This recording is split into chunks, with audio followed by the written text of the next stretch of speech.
ஜனவரி 18 நீங்கள் தவறவிடக்கூடாத 3 வெபினார்கள் நடக்கவிருக்கின்றன. 1. Understanding debt consolidation, managing loans and investments together. இதில் தங்களின் கடன்களையும் மற்றும் சேமிப்பையும் ஒரு சேர எப்படி மேலாண்மை செய்வது என்று பேசவிருக்கிறோம். அடுத்து Bangladesh crisis, a boon for Indian textiles. இதில் பங்களாதேஷின் பொருளாதார சவால்கள் எப்படி இந்திய நெசவு துறைக்கு வாய்ப்புகளை திறக்கின்றன என்பதை ஆராயுங்கள். கடைசியாக how to build an emergency reserve.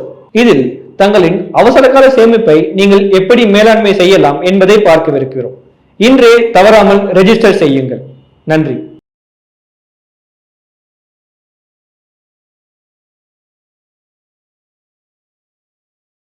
Q3 result season எப்படி இருக்கும்? இக்கானமி ஸ்லோ ஆயிட்டு வருதுங்கிறதுல மாற்று கருத்தே கிடையாது. ஸ்லோ ஆகிற எக்கானமி ஏதோ ஒரு பாயிண்ட்ல டேர்ன் அரவுண்ட் ஆகணும், வளர்ச்சி மீண்டும் திரும்ப வேண்டும். அதை நோக்கி தான் நம்ம போயிட்டு இருக்கோம். எப்போ இந்த டேர்னிங் பாயிண்ட் வரும் யாருக்கும் தெரியாது. பட் சூனர் த பெட்டர் அப்படிங்கிறது எல்லாருக்கும் தெரியும். சில வாரங்கள்ல பட்ஜெட் வரப்போகுது. அதுவும் இந்த Q3 ரிசல்ட் சீசன் நடக்கக்கூடிய ஜனவரி 1 பிப்ரவரி 15 உள்ள இந்த ரிசல்ட் சீசன் கரெக்டா நடுவுல வரப்போகுது. பட்ஜெட் பிப்ரவரி 1 பட்ஜெட். ஸோ பட்ஜெட் ரிசல்ட் சீசனுக்கு நடுவில் வரும்போது அந்த பட்ஜெட்னாலையும் நிறைய நம்முடைய திங்கிங்ல மாற்றங்கள் வரலாம். பட்ஜெட்டில் இருந்து வரக்கூடிய சில பாலிசி மூவ்ஸ்னால வளர்ச்சி மீண்டும் திரும்ப வாய்ப்புகள் உருவாகலாம். ஸோ இது எல்லாம் நம்ம இப்போ மைண்ட்ல வச்சுக்க வேண்டிய ஃபேக்டர்ஸ். பட் ஃபர்ஸ்ட் ரிசல்ட் சீசன்ங்கிறதுல பெரிய மாற்றங்கள் எதுவும் வராது. என்ன ரீசன்னா, குவார்டர் முடிஞ்சு போச்சு, என்ன பண்ணியிருக்காங்களோ அதை அவங்கள்ட்ட சொல்ல போறாங்க, அவ்வளவுதான். ஸோ இந்த குவார்டர் எப்படி இருக்கும்? என்னை பொறுத்த வரைக்கும் பொருளாதார வளர்ச்சி குறையும் போது நிறுவன வளர்ச்சியும் குறைவது இயல்பு, தவிர்க்க முடியாது. ஸோ இந்த குவார்டர்ல டெஃபினட்டா growth மியூட்டடா இருக்கும். அதற்கான சான்று ஏற்கனவே டிசிஎஸ் ரிசல்ட்ல நமக்கு இருக்கு. ஏன்னா நீங்க இந்த growth வந்து போன வருஷம் இருந்த அதே குவார்டரோட நீங்க பார்க்கறது ஒரு வகையான கம்பாரிசன். அதாவது Q3 of FY24ஓட Q3 of FY25 compare பண்றது, அது ஒரு மெஷர்மெண்ட்.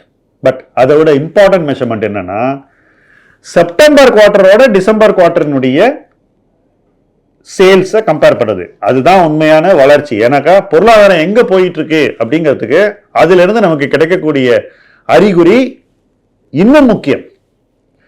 ஸோ இந்த Q on Q என்று சொல்லக்கூடிய குவார்டர் ஆன் குவார்டர் சேல்ஸ் இந்த மாதிரி ஒரு ஸ்லோயிங் எக்கானமியில ரொம்ப ரொம்ப கிரிட்டிக்கல் ஆயிடுது. அதே சமயத்துல நம்ம YOY இயர் ஆன் இயர் சேல்ஸை பார்த்து எக்ஸைட் ஆக விடாமல் இந்த Q on Q சேல்ஸ் நமக்கு ஒரு பிரேக்கா ஃபங்க்ஷன் ஆகுது, நம்மளை வந்து தடுக்குது, ஸ்லோ டவுன் பண்ணுது நம்மள. ஏன் தெரியுமா? நம்மளை இப்ப ஏதாவது ஒன்று ஸ்லோ டவுன் பண்ணி ஆகணும். அவ்வளவு வேகமா நம்ம ஓடிக்கிட்டு இருக்கோம். அதுவும் எப்படி ஓடல, ஆக்சுவலா உருண்டுகிட்டு இருக்கோம். எங்க இருந்து? பீக்ல இருந்து, மார்க்கெட் பீக்ல இருந்து கீழே இப்ப உருள ஆரம்பிச்சிருக்கும். ஸோ இந்த மாதிரி கீழே உருளும் போது நமக்கு ஏதாவது ஒரு பிரேக் வேணும் இல்ல? அந்த பிரேக் தான் குவார்டர் ஆன் குவார்டர் கம்பேரிசன். அப்ப நம்ம என்ன பண்ணுவோம்? இன்னும் கீழே போயிடும் அப்படின்ற ஒரு பயத்துல நம்மளே ஸ்லோ டவுன் பண்ணிக்குவோம். வேகமா கீழே ஓட மாட்டோம். அவசர அவசரமா கீழே வர ஸ்டாக் எல்லாம் போய் அலறி பிடிச்சி வாங்க மாட்டோம். நாளைக்கு இந்த ஸ்டாக் கிடைக்காதுன்ற ஒரு மைண்ட் செட்ல இருக்க மாட்டோம். அதுக்கு இந்த குவார்டர் ரிசல்ட் மிகச்சிறந்த பிரேக், ப்ரொவைடட் நீங்க அதை சரியா யூஸ் பண்ண. நிறைய பேர் என்ன பண்றாங்க தெரியுமா? இயர் ஆன் இயரை பார்த்து நல்லா தான் இருக்கு அப்படின்னு அதிக விலை கொடுத்து ஷேர் அடுத்த நாள் வாங்குறாங்க. அதுதான் இன்னைக்கு டிசிஎஸ் ரிசல்ட்லயும் நம்ம பார்த்தோம். இனி வரப்போற ரிசல்ட்லயும் இந்த மாதிரி ஒரு ஒன் டே ரியாக்ஷன் இருக்கலாம். ஆனா அந்த ரியாக்ஷன் தொடர்ந்து சஸ்டெயின் ஆக போகுதாங்கிறத நம்ம பொறுத்து தான் பார்க்கணும். என்ன பொறுத்த வரைக்கும் இந்த growthக்கு இன்னைக்கு இருக்கக்கூடிய நிறுவன மதிப்பு பல நிறுவனங்கள்ல நியாயப்படுத்த முடியாமல் தெரிகிறது. It is not justified. அப்ப என்ன ஆகும்? நிறுவன மதிப்பு குறையணும். அந்த நிறுவனம் மோசம் அப்படின்னு யாரும் சொல்லல. இதுக்கு இவ்வளவுதான் விலைன்னு இருக்குல்ல, அதுக்கு மேல இருந்தா ஏன் நீங்க வாங்கணும்ன்றதா என்னோட கேள்வி. இல்ல எனக்கு அந்த நிறுவனம் ரொம்ப பிடிக்கும், அப்படின்னு நீங்கள் நினச்சிங்கன்னா ஒரு உண்மையை நீங்கள் மைண்டில் தெளிவாக ஏற்றிக்குங்க. உங்களுக்கு ஒரு நிறுவனம் மேலே லவ் அண்ட் அஃபெக்ஷன் இருக்குன்றதுக்காக நீங்கள் அதிக மதிப்பீடு கொடுத்தீங்கன்னா, if you pay over valuation, நாளைக்கு நீங்கள் சம்பாதிக்க வேண்டிய லாபத்தை நீங்கள் இந்த லவ் அண்ட் அஃபெக்ஷனுக்கு இன்னைக்கே கொடுத்துட்டீங்கன்னு அர்த்தம். சிம்பிள். இன்னைக்கு எல்லாருக்குமே ரொம்ப லவ் அண்ட் அஃபெக்ஷன் இருக்கு. வேலண்டைன்ஸ் டே February 14th வந்தாலும் இன்வெஸ்டர்ஸ்க்கு இப்பவே வேலண்டைன்ஸ் டே வந்த மாதிரி ஷேர் பிரைஸ் குறையும் போதெல்லாம் ஜம்ப் பண்ணி ஒரே லவ் ஆகி எல்லா ஷேரையும் வாங்குறீங்க. பட் இது it's not a rational approach. Market doesn't reward love and affection for companies. Market வந்து ஐயோ இவருக்கு இந்த கம்பெனி மேல இவ்வளவு அன்பும் பாசமும் இருக்கு, அதனால இவருக்கு ஈஸியா ரிட்டர்ன் கொடுப்போம், நமக்கு ரிட்டர்ன் கொடுக்காது. Market is ruthless. அப்ப அந்த மார்க்கெட் ரூத்லெஸ்ஸா இருக்கும்போது நம்ம என்ன பண்ணோம்? கேர்ஃபுல்லா தான் இருக்கணும். வேற எப்படி இருக்க முடியும்? பட் அப்படி கேர்ஃபுல்லா இல்லாமல் என்ன செய்கிறது, எது நம்மளை தடுக்கிறது, நமக்கு எது பிரேக்கா ஃபங்க்ஷன் ஆகுது அப்படின்னு பாத்தீங்கன்னா இந்த லவ் அண்ட் அஃபெக்ஷன் தான். Excess love with companies. அப்ப என்ன ஆகுது? கம்பெனி ஒரு 3% கீழே வந்தா அலறி அடிச்சுக்கிட்டு வாங்குறது. ஏற்கனவே அந்த கம்பெனி ஓவர் வேல்யூடா இல்லையான்னு பாக்குறது இல்லை. எனக்கு என்னமோ இந்த ரிசல்ட் சீசன்ல ஓவர் வேல்யூடு கம்பெனிஸை இந்த மாதிரி ஜம்ப் பண்ணி வாங்குறவங்க வருஷம் பூரா வருத்தப்படுவாங்க அப்படின்ற ஒரு பயம் இருக்கு. அந்த பயத்தை தான் இன்னைக்கு தெளிவாக உங்கள்கிட்ட சொல்றேன். ஏன்னா இது லவ் அண்ட் அஃபெக்ஷன் காட்டுற டைம் இல்லை, இது காஷன் காட்டுற டைம். கொஞ்சம் தள்ளி நிற்கணும், கம்பெனி மேலே போய் விழக்கூடாது. So it's a time when you have to maintain a distance and think logically, cautiously and decide, okay இந்த வேல்யூவேஷன் மேல நான் கொடுக்க மாட்டேன் அப்படின்னு ஒரு நம்பர் வச்சுக்கணும். இப்ப நிறைய பேர்ட்ட இந்த நம்பரே இல்லைங்க. அவங்க யாரோ ஒருத்தர் சொல்றதை கேட்டு அப்படியே பண்றாங்க. இப்போ நான் ஏற்கனவே ஒரு டெசிஷனை சப்போர்ட் பண்ணி, ஒரு ஸ்டாக்கை சப்போர்ட் பண்ணி ஒரு வியூ கொடுத்துட்டேன்னு வச்சுப்போம். இது ரிசல்ட் வந்தோடனே அதை நான் நியாயப்படுத்த போனேன்னாக்கா அதை நீங்க நம்பினீங்கன்னு வச்சுக்கோங்களேன். அப்ப நீங்க என்னுடைய காசுக்காக நீங்க உங்க பணத்தை போடுறீங்கன்னு அர்த்தம். உங்களுடைய காசுக்காக நீங்க போடல.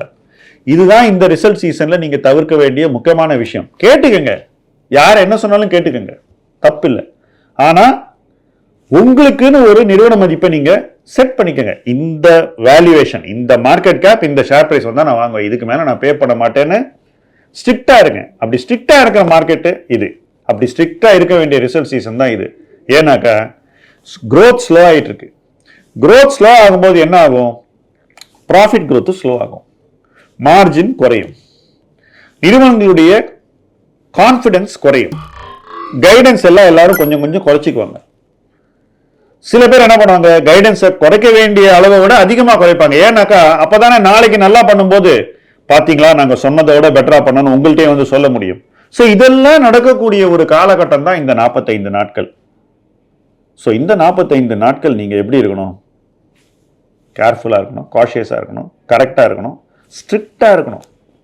So be strict with company performance, be strict with valuation, be strict over what you pay to buy a company, and be strict in the way you are deploying money into equity.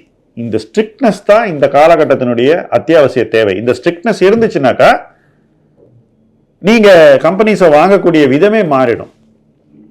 மாறினா என்ன sir ஆகும்? குதர்க்கமா 2 பேர் வந்து கேள்வி கேட்க போறீங்க comment செக்ஷன்ல, இப்பவே சொல்லிடுறேன். மாறினா என்ன ஆகும் தெரியுமா? உங்களால கம்பெனிஸை சீப்பா வாங்க முடியும். நாளைக்கு அந்த கம்பெனி நல்லா பண்ணும்போது உங்களுக்கு கிடைக்கக்கூடிய ரிட்டர்ன் அதிகமா இருக்கும். பெஞ்ச் மார்க்கை பீட் பண்ணணும்னு சொல்றீங்களே, இப்படித்தான் பண்ண முடியும், வேற வழி கிடையாது. ஒருத்தன் பீட் பண்ணலன்னா அவன் இப்படி பண்ணலன்னு அர்த்தம், அவ்வளவுதான் இது. Anybody who is disciplined and strict with his capital will be able to beat the benchmark. Anybody who is not disciplined will not beat the benchmark. As simple as that. நான் எப்படி வேணா வந்து பணத்தை இன்வெஸ்ட் பண்ணுவேன், ஆனா நான் வந்து நல்ல ரிட்டர்ன் பண்ணணும், பெஞ்ச் மார்க்கை பீட் பண்ணணும்னா அது நடக்காது.